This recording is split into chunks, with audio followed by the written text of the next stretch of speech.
नमस्कार दोस्तों, trending times में आपका स्वागत है। भारतीय मुक्केबाज लवलीना बोरगोहेन टोक्यो ओलंपिक में गोल्ड जीतने में सफल नहीं हो पाई, लेकिन कांस्य पदक जीतने में सफल रहीं।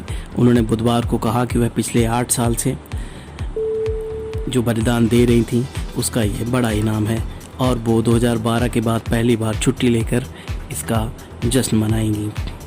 23 साल की लवलीना की बेल्टर वेट 69 किलो में सेमीफाइनल में मौजूदा विश्व चैंपियन तुर्की की मुसेनाज सुरमेनली ने 5-0 से हराया। बोरगोहेन ने मुकाबले के बाद कहा, अच्छा तो नहीं लग रहा, मैंने स्वर्ण पदक के लिए मेहनत की थी, यह तो निराशाजनक है। उन्होंने कहा कि मैं अपनी रणनीति पर अमल नहीं कर सकी, वह काफ़ी ताकतवर थी, मुझे लगा कि बैकफुट पर खेलने से चोट लगेगी तो मैं आक्रामक हो गई, लेकिन इसका फ़ायदा नहीं मिला। मैं विपक्षी मुक्केबाज के आत्मविश्वास पर प्रहार करना चाहती थी, लेकिन वह हुआ नहीं, वह काफ़ी चुस्त दुरुस्त थी। लवलीना ओलंपिक मेडल जीतने वाली तीसरी भारतीय महिला बनी। इससे पहले विजेंदर सिंह 2008 और MC Mary Kom 2012 bronze medal जीत चुके हैं।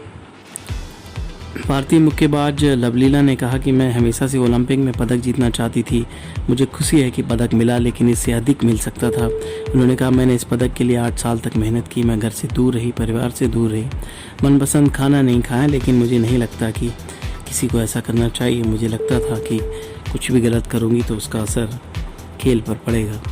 9 साल पहले मुक्केबाजी में कैरियर शुरू करने वाली लवलीना 2 बार विश्व चैंपियनशिप में कांस्य पदक जीत चुकी हैं।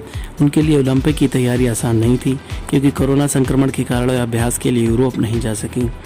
इसके अलावा उनकी मां की तबीयत खराब थी और पिछले साल उनका किडनी ट्रांसप्लांट हुआ, जब लवलीना दिल्ली में राष्ट्रीय शिविर में थी। लवलीना ने कहा, मैं 1 महीने या इससे ज़्यादा का ब्रेक लूँगी। मैं मुक्केबाजी करने के बाद से कभी छुट्टी पर नहीं गई। अभी यह तय नहीं किया कि कहाँ जाऊँगी, लेकिन मैं छुट्टी लूँगी। यह पदक उनके लिए नहीं बल्कि असम के गोलाघाट में उनके गांव के लिए भी जीवन बदलने वाला रहा, क्योंकि अब 12 मुखिया गांव तक पक्की सड़क बनाई जा रही है। इस बारे में बताने पर उन्होंने कहा, मुझे खुशी है कि सड़क बन रही है, जब मैं घर लौटूंगी तो मुझे अच्छा लगेगा।